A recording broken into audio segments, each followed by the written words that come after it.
This is KossTalk with Evan Kossman. You are listening to episode 3. This week on the podcast, we had good friend Adam Wilson, and we talked about him finishing his first year at law school.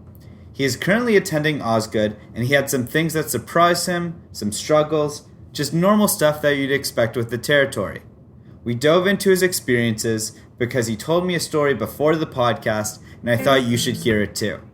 So with that, let's get into it, shall we?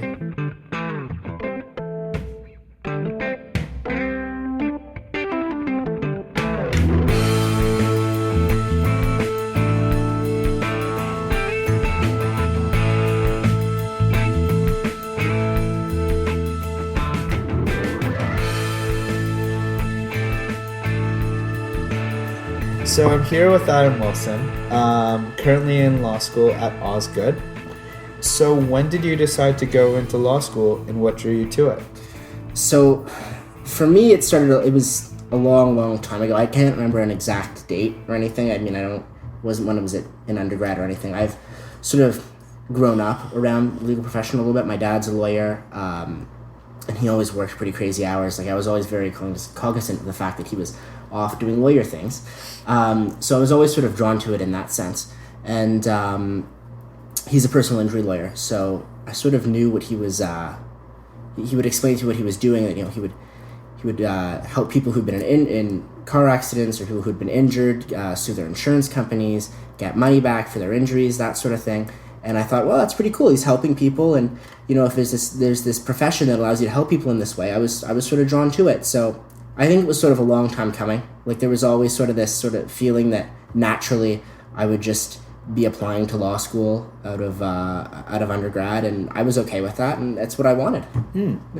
Did you ever see it as like you just were following your father's footsteps a little bit, or? Well, at times, but it's not. That doesn't bother me because it's not like I did it out of default to anything else, right? Like, I didn't have any other sort of direction that I was going in. It wasn't like, oh, I really want to go be a banker, but, my dad's a lawyer, so I got to do that. It was always like, yeah, I want to be a lawyer, and, sure, this is something that my dad does, but that's okay, and if anything, that'll help me along this journey, and it has. It's been very useful to me. So for those who don't know, describe the process of applying for law school. Right. This is a dark and dangerous journey. So I'll just go along the process as it happened for me, because it's a bit different depending on timing for a lot of people. But so the first thing that you'll do is you'll decide that you want to go to law school, and then you'll take the LSAT, which is probably one of the worst things I've ever done. Standardized test. It's pretty awful. I came home after third year from undergrad, and then I did took like a few days off, and then I just studied for a month straight for the LSAT, and it's basically just drilling the kinds of questions that you'll encounter over and over and over. Like, I'll take 2 or 3 hour practice tests a day, and it was pretty rough for a while. So that's awful. And if you're not good at standardized testing, it's a rough time, but I think it also sort of serves to discourage a lot of people who aren't totally committed to the idea of going to law school. Like, you'll have people who'll sit down maybe and they'll say, oh geez, what have I gotten myself into here? And then they'll back off almost immediately, because it's a lot of work. It's a lot of work right away. So that was tough. I was lucky. I only had to do it once. Other people will do it multiple times to try and get a good score. So after that, I went back to school for fourth year, and I started doing my applications so I could go to law school after fourth year. Applications can be pretty long. I took the longest one's U of T's. That was the case for me. I don't know if that's still the case, but the applications are pretty long, and I probably spent more time doing the applications in the first 3 months of school than I did doing any of my schoolwork. So I had to catch up on that afterwards. But it's just a lot of slaving over your personal statements and your questions, and looking at this same body of text that you've written a gazillion times over and over again, trying to make it perfect. And then after that, it's a waiting game, which was good for me because it sort of distanced me from the process a bit more. Other people will have to rewrite the LSAT, so they don't really get to take a step back after that, and I can't imagine how they did that. I mean, balancing school and applications and LSAT at the same time is doesn't seem all that feasible. But some people did it, and you just wait and hopefully you get in. So you're in first year now. What surprised you from it? A lot of things, right? Like when you're going in, people make it very, very clear to you. Like people who have already done it, they're very upfront with you. They're like, this is going to suck first year. Like this is going to be very, very difficult for you. This is very tough. It's actually funny today. At work, I work at an office, not a law office, but an office that deals with legal related matters. And a lawyer heard that I was a law student and going into second year, and she said, "Oh, well, second year is the hardest." That's the first time I've ever heard that. Really? Yeah, I've never heard that one. Is that scaring you a little bit? It put me off. It put me off a little bit for a second, and then I was like, "Hold on a second." Every single student I've ever encountered has told me that second year is easier than first year. So, but we'll find out. But anyways, so everyone is upfront with you. They're like, "This is gonna suck. This is really difficult. You're gonna have a rough go, and hopefully you come out unscathed on the other side." And yeah, so I internalized all that. I accepted that. I was like, "This is gonna be tough. I'm ready for that." But I don't think I quite comprehended. I don't think I was even capable of comprehending sort of how challenging they really make it. The amount of work that you have to do, the volume that's put on you, the legal thinking is very different. You have to sort of learn. It's sort of a cliche. You have to learn to think like a lawyer. You do have to learn to think in a different way. I don't know if lawyers have a monopoly on that sort of thinking, but you definitely do have to think in a more analytical sort of way. So those things surprised me, and then the other thing that surprised me was the competition. I don't think I was fully prepared for the competition that I would encounter. It's very like within your section you're marked on a curve, and there's only so many people that can get an A in any given class, right? And I think it's like 15% of the class. My section was 75 people, and only 15% of us could get an A in any given class. So so it's tough. There's a lot of competition, and it wasn't like undergrad where you miss a class or whatever, you can rely on someone to give you notes. It's not that easy anymore. People are primarily self-interested, and they will say no to you. I've had people say no to me, like they won't give me something, and it's perfectly justifiable in the context. I personally didn't. I would always help people if I could, but it's tough. That was difficult. I got used to it by the end, but So you're telling me about that concept where people would actually hand out fake notes. Talk about that. Right. This is sort of, you hear horror stories about this, and this has never happened to me, but so study groups do exist. It's actually pretty encouraged. It's a useful way for you to stay on top of some of the subject matter. But if you're going into a study group, you've got to be sure that you can trust those people 100%. It's very important, because you're relying on them for information that you're sort of like that's the benefit of it, is you're not going to get that information yourself, right? You'll provide some other information to the group. You have to be able to trust everyone else that they're giving you the correct information. Sometimes that doesn't happen, and you'll find that people will sort of lead their group members astray a little bit, try and mess them over, and they want to get ahead, and mathematically it makes sense, right? Like if only 7 or 8 people can get an A in a given course, and you make it less likely that person will get, like one person will get an A in that course, then you sort of cut down your competition a bit. And it's such a cynical way to think, right? But a lot of people really think that way. I liked my section for the most part, but I met some people that, we'll just put it this way, I wouldn't sort of interact with if I could help otherwise. So you wouldn't trust their no, notes. I wouldn't trust anything from them. And I didn't. So that was weird. Do you see a difference between people genuinely wanting the best for you versus being self-interested? People can want the best for you. Like, I want my friends who are in law school to do well, and they want me to do well. Like, my genuine friends, I want them to do well, right? But I think everyone, including myself, sort of keeps sight of the fact that you're in law school for yourself. You're there to gain the legal education that you need to become an effective lawyer, get a good job, and move on in the workforce.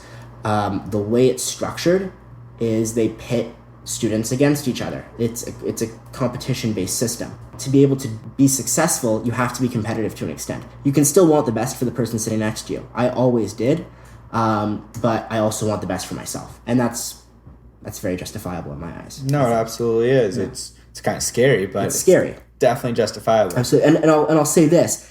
There's a difference between wanting that and then going out of your way to screw other people over.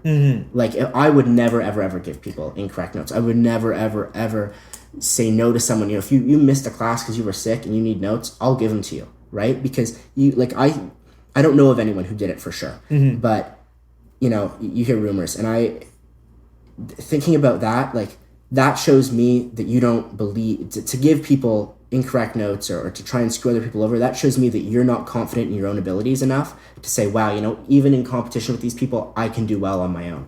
You need that advantage, and that's a huge sign of weakness for me.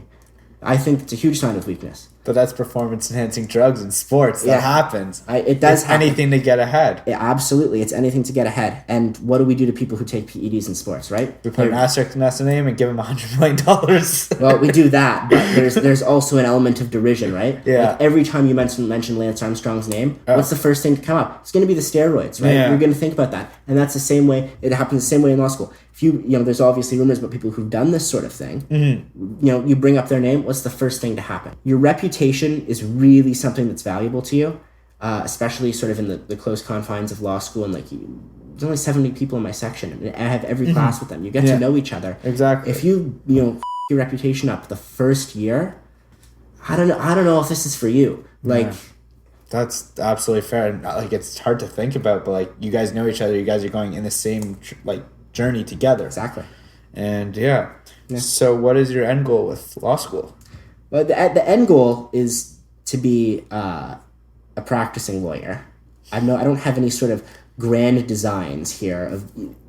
One thing about law that I've noticed is it's like a lot of professions in that you can there's a lot of ways to measure your success, and there's a lot of ways that the profession itself measures success. So there's naturally this drive for people to be, I want to be the best in my field, right?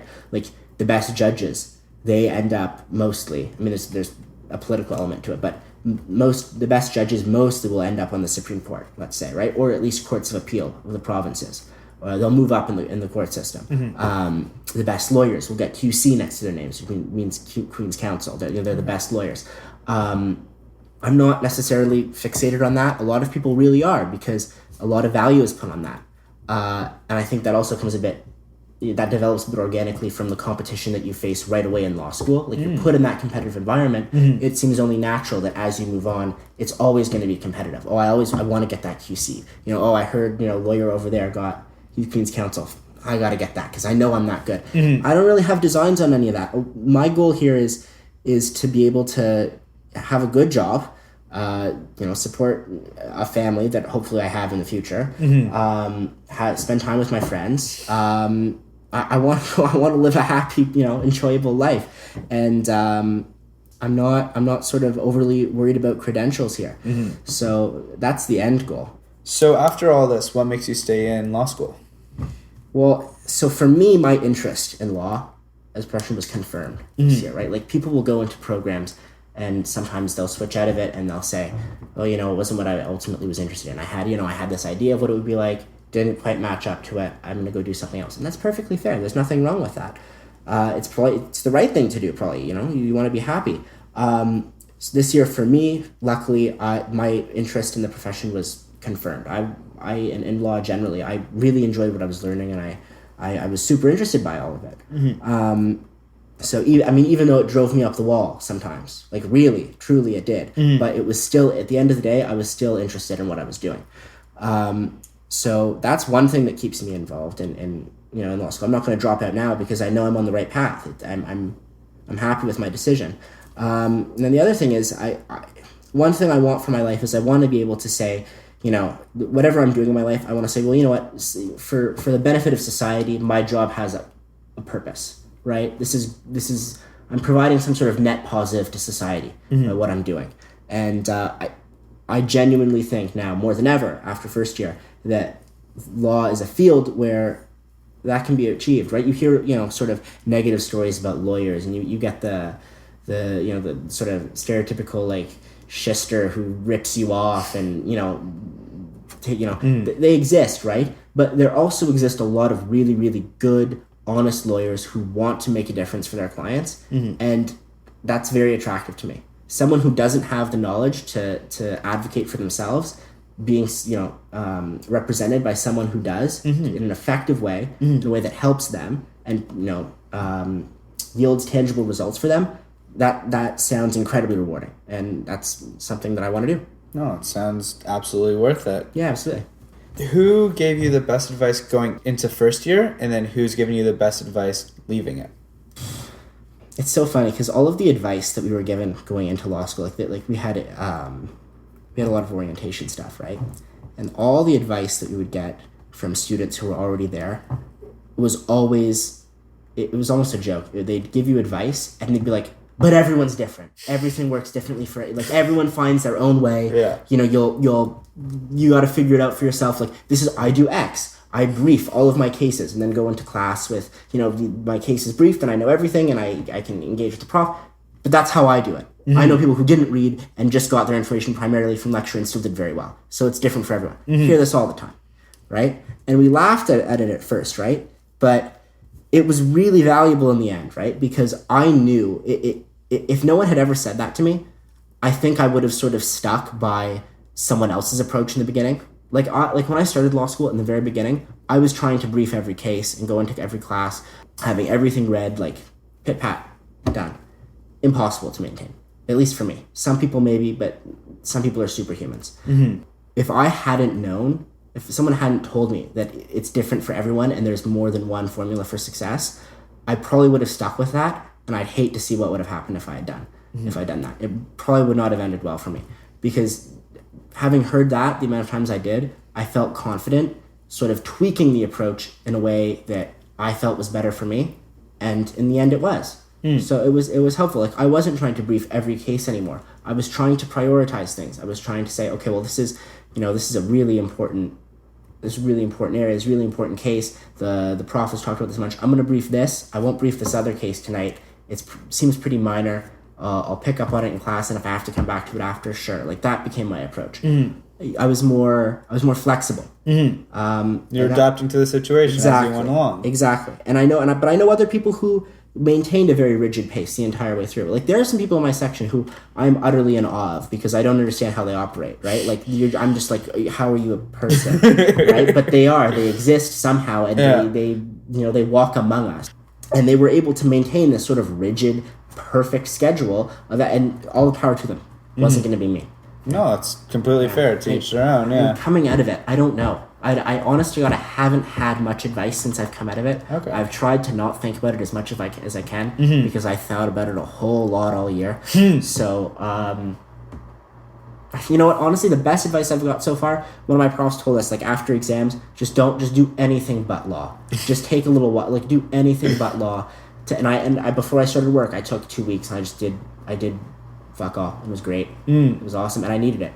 What advice would you have for people going forward thinking about law school?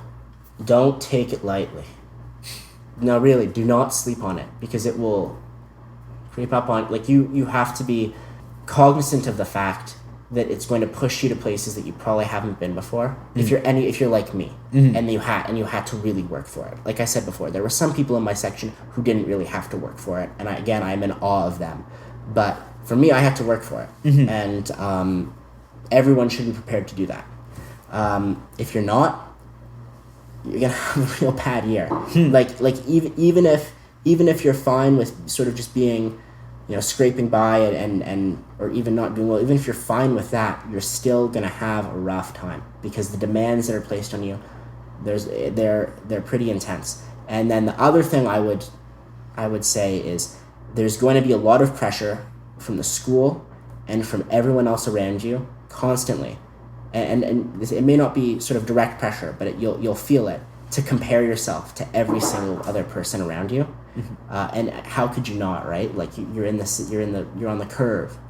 How well you do is contingent on how well everyone else does. So it's natural that you would think about it, but it's so important to maintain that distance from that sort of thinking. You can really sort of get caught up in it, trying to compare yourself to everyone else around you, and it will take you to really dark places. Because there are going to be people there who are smarter than you, and there are going to be people there who are not as smart as you. There are going to be people there who work harder than you, and people who don't work as hard as you. you may see someone else not working as hard and think you have an advantage, and then you'll see someone working harder than you, and you'll think, oh God, and your head will be spinning, right? Mm. There's a lot of pressure. The stakes are high. They tell you all of this. It's so important to somehow find a way to maintain distance and just maintain confidence in yourself. That's really important. Yeah. So how were your experience with exams? So exams in law school come at you really quick, quicker than you think. So first semester I started studying for exams about 3.5 weeks early before, and I regret that. I should have started earlier. Seriously? Yeah. Second semester I started a month and a week. So that was 5 weeks early. So double what I did for regular university. Yeah, I started 5 weeks early studying for exams because the amount that you have to get together from what you've learned throughout the year is really colossal. Like you're allowed, they're open book, right? So my studying, at least at the beginning stages, and through the middle of studying, it consists of putting together what's called the summary, right? You're allowed to bring this document that you create into your exams with you. And you create this document based on the cases you've read and the case law, the rules that you've sort of distilled from them, and they can get long. Like my property summary was 113 pages, and I wrote the whole thing. Mm-hmm. So you spend a lot of time doing this, and it takes everything out of you. Like I maybe could have even started earlier than I did the second time, because towards I started getting a little bit nervous about having enough time to put everything together by the end, and I started having to alter my sleep schedule, which was really, it took me to some rough times. I was there was one so before my contracts exam, the week before I was doing sort of I would work for a day, and then I would sleep 12 to 4, and I would wake up and work all day again. Jesus. And then I would do that again, 12 to 4, and then on the third day, I would get a full night's sleep, right? And I found that worked okay for me.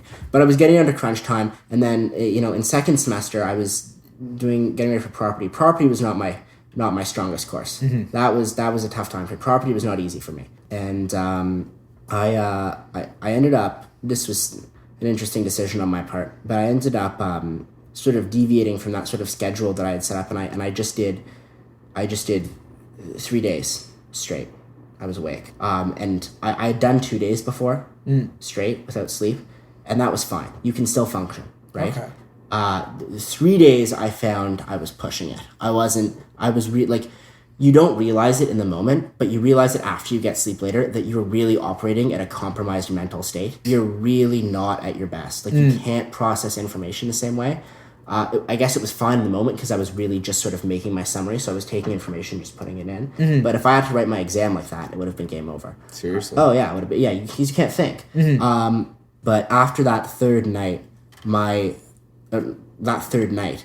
was gonna go to bed. I knew, but I was starting to get tingly in my feet, and my body was sort of my hands were shaking, but it was not good. It was really bad, and I was worried about it. So I was like, you know what? I'm going to cut this off. I'm going to go to sleep now. And I did. That was a good call. Would I do it again? No. Wouldn't do that again. Did you find common experience with anyone else that they had to do the same thing? Yeah. I know people who lost lots of sleep during exams. It's and then again, like I told you, there are some people who I am in awe of who somehow manage to walk through the fire and they are above being burned, and they manage. I make sure that I get to sleep at 11 every night. 11? Mm-hmm. What? I'm 11. I go to bed, on a good night. I go to bed at 2. Yeah. No, some people can just do it. Other people just really have to work at it, and that's not to put down the work that the people who are naturally gifted at this sort of thing. It's not to put down the work that they put in. They work hard too. They do, but. Yeah, no, there's for sure common experience in that lack of sleep department. Okay, so to end every podcast, to build continuity, have my last interview ask a question to my current interview, and then have my current interview ask something to the next person. Sure. So first off, from our good friend Richard Waters. Oh, yes. Do you think you would have been here 3 years ago, doing what you do? Oh, I think I would have been here. Especially on this podcast, right? Yeah. This is that, yeah. Yeah.